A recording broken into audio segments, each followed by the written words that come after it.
So first off, this video is going to cover a couple different topics. They should be timestamped in the description, along with a link to a Madoka analysis that I'm going to be mentioning or talking about actually, and then also my video, my main channel video. You should also watch What the What's one, but I'm mostly going to be referring to my video. I guess to talk about the written analysis first, I wanted to bring it up partly because it's probably the best Madoka analysis I've seen outside of mine and What's videos, because probably the issue with it. Well, no, I guess that's not the issue with it specifically. I don't know. I just found a couple of it. It brings up a lot of interesting points. In fact, the growing up aspect was a major influence to the points I raised in my video. But I just wanted to mention that a slight issue I had with it alongside linking it, because I do think it's an interesting read.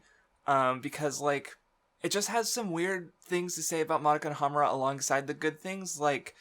They point out that, yeah, Sayaka and Kyoko are these extremes, and, there needs to be, some sort of compromise or, symbiosis between them, or is that the right word? No, that's not the right word. Synthesis, that's the word I was thinking of. Because they are extremes of selflessness and selfishness, where Madoka and Homura are, their goals are the opposite. Madoka wants to protect all magical girls except herself, and Homura wants to protect Madoka above all, even and everyone else, including herself, be damned.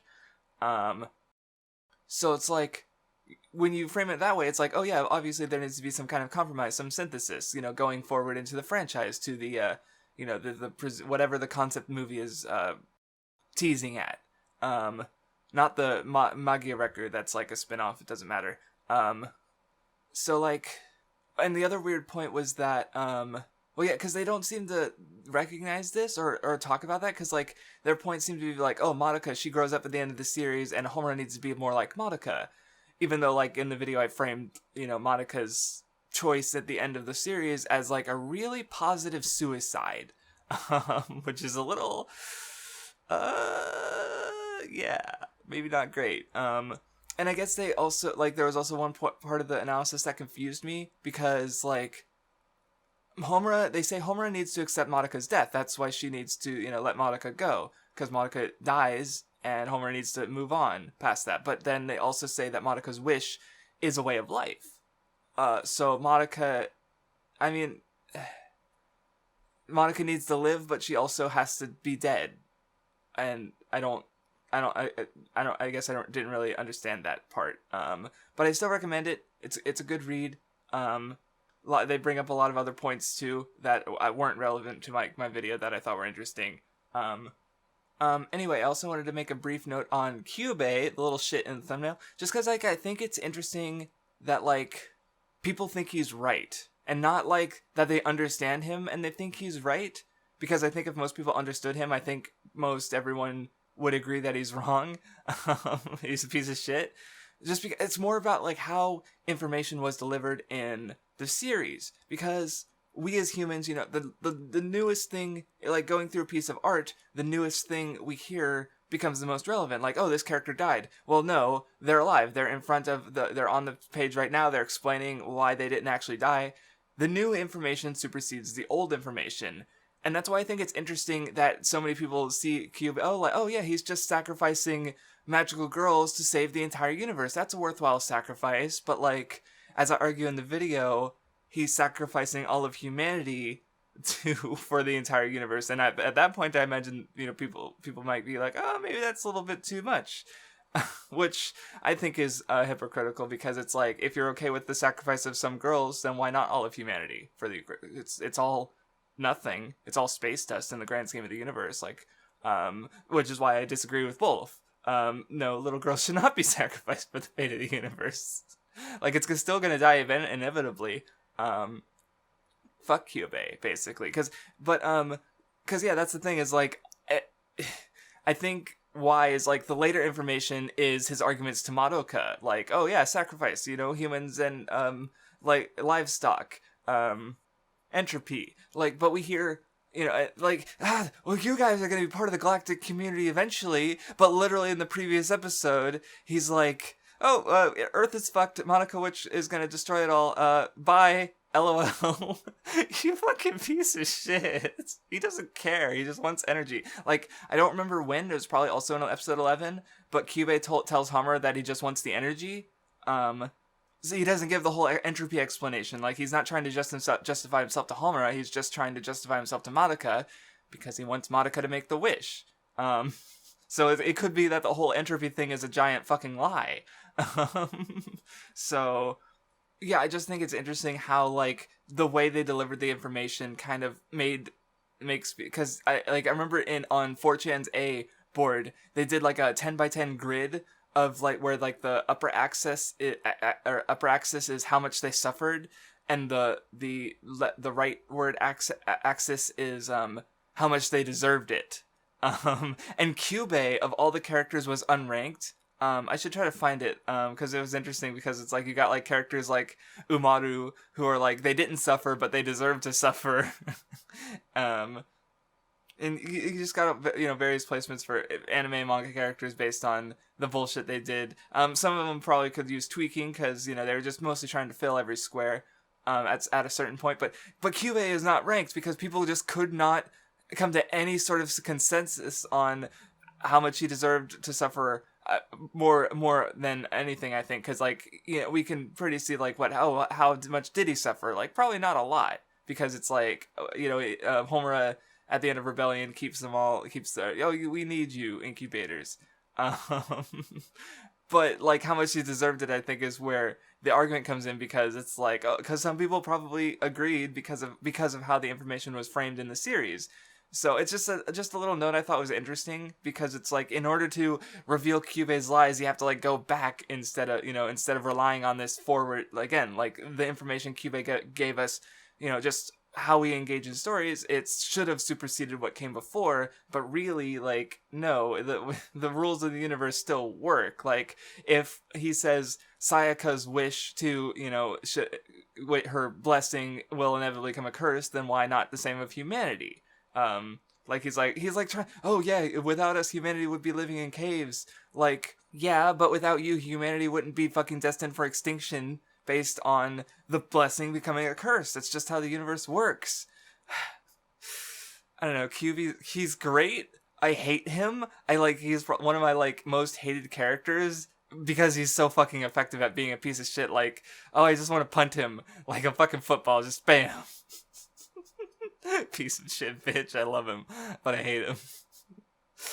Anyway, final part of the video, probably gonna be the longest, because it's also DeConStRuCtIon. So this word is like also kind of a giant meme, but that's also kind of what I wanted to talk about. So, like, I still have my 2 books sitting on my bookshelf. They've been there for like over a year, I think, on DeConStRuCtIon, that I was going to read and try and understand the concept better. So, because thinking about Madoka, it's one of the series like Evangelion, or that gets touted about, oh, it's a deconstruction. And so I do really dislike how the term is used. Like, it's often used as legitimization. Like, oh no, I don't like a normal shonen like One Piece or Naruto. I like Hunter x Hunter. I like the one that deconstructs shonen. So, and, you know, I obviously don't agree with that. Like, I like other I like Cardcaptor Sakura. Kira Kira Precure a la Mode is like one of the least liked Precure series on my anime list. It's got like the 3rd lowest rating. It also might be one of my favorite anime of all time, next to Madoka. Like, Madoka's up there because it's like, I just love it. It's so dense, and I like the characters are interesting. Madoka and Hamura are both really good. Aesthetically, it's beautiful. The soundtrack, it's just, ooh, I just basically love every piece of it. And then also, it's been one of my favorite anime for like 12 years, since 2012, 7 years. Blech. So it's like, but Precure Mode gives me really strong emotions anytime I see the characters. So it's like, that one might be a favorite on a rewatch. So it's like, I like magical girl stuff in general. Like, I don't need to say like Madoka's a deconstruction. You know, I have this fucking 20+ minute video dissecting the themes of the series. Like, I don't need to call it deconstruction to legitimize the fact that I enjoy it. It's just really fucking good. And I bring that up because my answer on whether Madoka is or is not a deconstruction isn't no. Like, if it was no, I'd just defer to Mirage Fan's video, which is a fine video, but it makes the kind of issue that, like, everyone makes with Madoka, because everyone kind of sees it as the, because the series came out, and we're like, okay, it's over. Good ending. And then Rebellion came out, and it was like, oh, it's not over, and now it needs more. And where is the more? And a lot of people were frustrated about that. And because there still isn't more. Rebellion came out, 4 or 5 years ago? Shaft! Give it to me! And so, I understand those frustrations, but at the same time, looking back, I think it was never complete. I mentioned that in my video. Madoka's character arc ends in a kind of uncomfortable place when you think about it. So it's that was what I was going to say. That text analysis I linked is I think the analysis of just the TV series would have been perfectly great if it was just the TV series. But Rebellion, the analysis does bring up Rebellion, but I don't think it's quite as good as contextualizing Rebellion and the themes and what its arc with the rest of the story. Because how I see it is they're kind of two halves of the same part. Madoka is, or the Pulamagi, the TV series, is Madoka's side, and Rebellion is Homura's side. It ends with both of them making their leap to protect the other. Because Homura was, in the TV series, she was hurting herself to protect Madoka. Madoka wanted to protect all magical girls, so she makes her, wish at the end. She's finally able to stir herself into action. She finally moves, instead of being crippled by inaction and, making a mistake. And then in Rebellion, she's able to do that. She's able to take action. She, the whole thing was, Homura wanted to kill herself because Madoka had risked herself by coming to save her. Madoka came up with the plan. She's able to take action now because of the events of the first series. And so then Homura wants to protect Madoka, so that's why it's her side, because she's the one who makes the thing at the end to protect Madoka from herself. So it's they're both right, they're both wrong. And, I'm off topic. But yeah, it's just I can't help but, even if I didn't know about, I don't know. I don't know how I'd feel if there was zero hints of a continuation, or if Shaft even said oh no, there's not going to be any more. I don't know how I'd feel, because it just seems unfinished personally to me. But anyway, where was I? But yeah, Mirage Fan's video, the first series, it was never a deconstruction because it ends with Madoka becoming a magical girl. Where if it was supposedly deconstructed magical girls, then it would not have use magical girls as a device to solve the problems of the series, because Madoka becomes one. That's how the series ends. The TV series ends. Though I guess too, because okay, but anyway, so back to my argument as to why Madoka might be even then, saying Madoka is a deconstruction is stupid in itself, because I don't think genre deconstruction is really possible, because to have a genre deconstruction, that implies that the entire genre has one specific meaning, and my understanding of the term deconstruction is that it's basically meant to point out the tenuous ties of something, or the connections, basically saying oh yeah, these things are usually connected, but in actuality, there's arbitrarity there. There's less. Deconstruction removes the meaning, and so in that I don't think genre deconstruction is possible, because again, there's no unified meaning to remove. But then with tropes, I do think it's a little different, because a trope is a storytelling device that usually comes inherent with some kind of meaning. The trope of there being an abusive parent. Okay, that a parent is a figure of authority. They're also a familial figure. So it's a trope is more specific than a genre. Therefore, there are meanings attached to them. I just read Fairy Tail Zero, and one of the first things that happens is Mavis is in the guild, and the guildmaster treats her like shit. And then Zera, who is the blood daughter of the guildmaster, comes in, and he treats her lovingly. This character who's framed as an evil piece of shit values blood ties over guild ties. All these characters are in the same guild. So it's it obviously feeds into it's a trope of a piece of shit parent figure, but it's, there's obvious meanings there, especially in the context of the rest of Fairy Tail. So, because, one thing, I have not seen a huge amount of magical girl shows. like, I think I've seen maybe 6 or 7. And I bring that up because, actually, let me check. Okay, so I've seen Madoka, obviously, Cardcaptor Sakura, Flip Flappers, Cutey Honey, Heartcatch Precure, Precure a la Mode, Hugto Precure, half of Star Twinkle, but I'm only going to count finished ones. And I technically haven't finished all of Cutey Honey because I have not watched Cutey Honey F. I've only seen Cutey Honey, or RE Cutey Honey, Shin Cutey Honey, and the original TV series. See, I also don't know what to consider a magical girl series because my minimalist graph, which I use for data collection, it also counts Kill la Kill, like, Is This a Zombie, Revolutionary Girl Utena, Majipoka? No. Just because it has a magical girl character doesn't mean it's a magical girl series. Space Patrol Luluko? Like, yeah, this doesn't make any sense. Like, Little Witch Academia, yes, the girls are magical, but they're not magical girls. Like, no. Yeah, I don't think, yeah, I wouldn't count those. So I've only seen 6 real, like, magical girl shows that I would actually consider magical girl shows.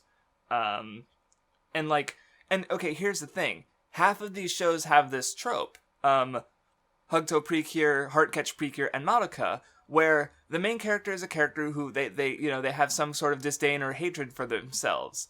And I believe, and so I think, like, and here's again, like, there's a lot of maybes, like I said, like, is my definition of deconstruction even, like, correct? It also really depends on how Madoka ends. And the other thing is, like, I guess this trope exists no matter what, but I'm also curious as to how deeply it permeates the genre. So, because Heartcatch Precure came out, like, 2 years before Madoka, and I think it really frames the trope well, because, like, Tsubomi, like, Heartcatch Precure has, like, a flower motif, and the main character, Tsubomi, literally meaning blossom, she wants to change. She is she sees herself as a bud, and she wants to flower. She wants to become someone different. So I think as far as, like, the tropes go, like, oh, what's a genre that would, be fit for that idea?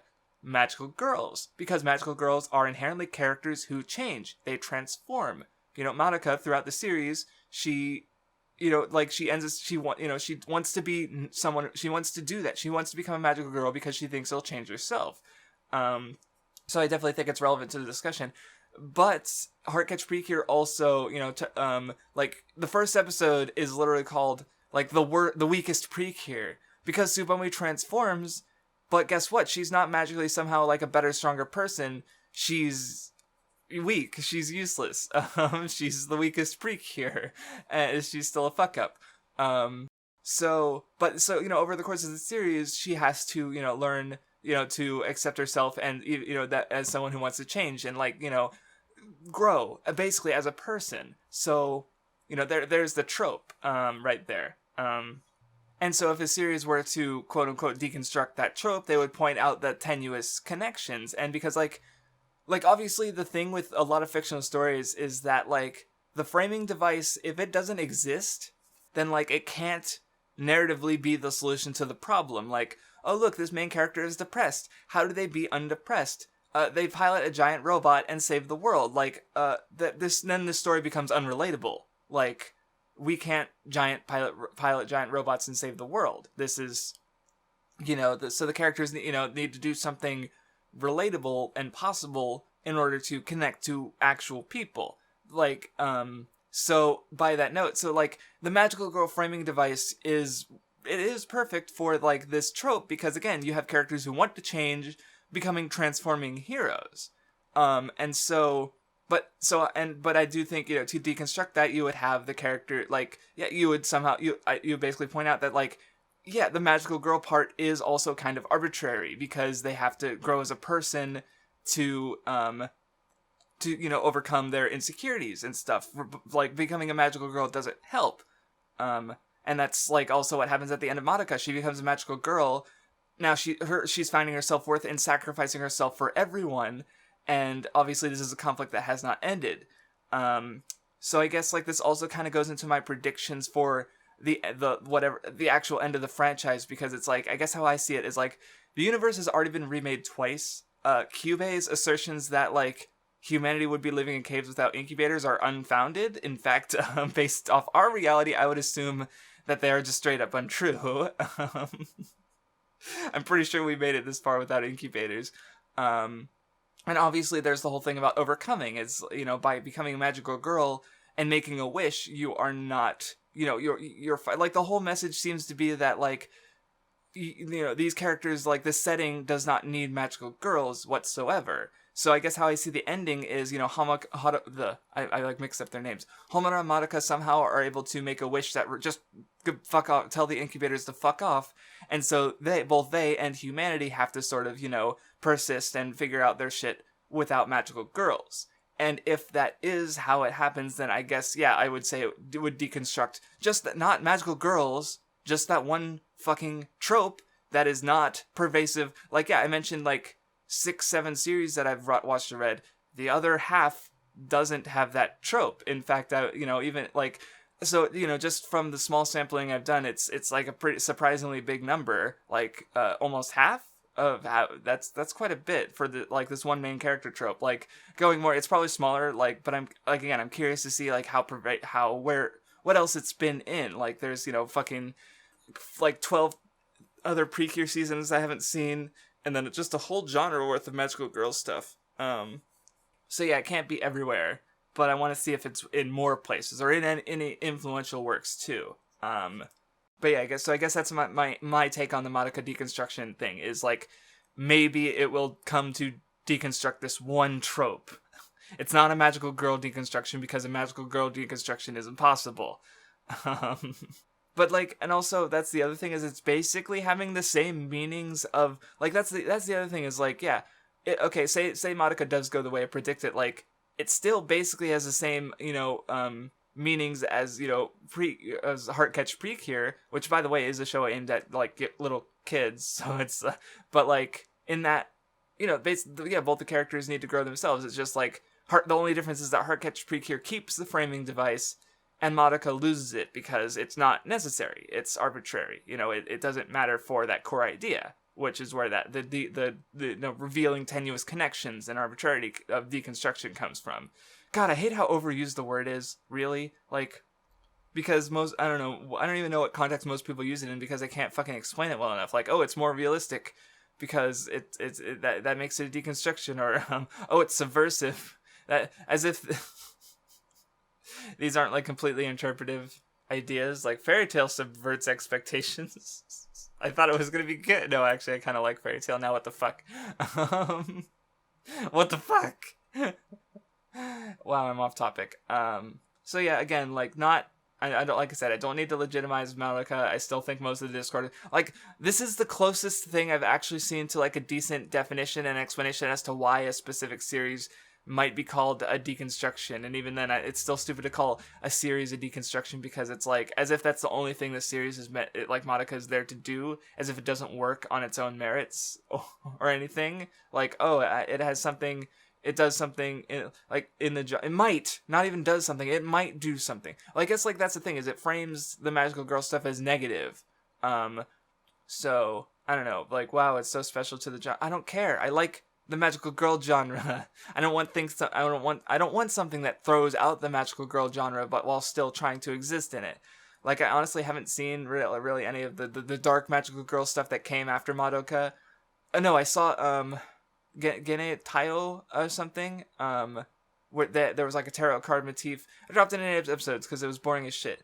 I haven't seen like Raising Project or Magical Girl Site or anything. Like, I don't know, I don't care. Like, maybe I'll try them out out of morbid fascination, but like, I like magical girl stuff. I don't want you to throw out the whole genre because Madoka is good. Well, it is good. I also like the other stuff. Fuck off. Anyway, I think that about covers it. The text analysis was good, even though I have a couple issues with it. I think it's interesting how Kyubey delivers information that people accept as true, even though previous things contradict it, and there aren't recontextualizing it with the previous things. And Madoka might be a deconstruction, depends on... I said it again. Fuck. I hate... Madoka might deconstruct a certain magical girl trope if it ends in a certain specific way. Wow, so great. Like, it doesn't really... No, honestly, no, it does not make me like Madoka more knowing this. I just think it's interesting to consider.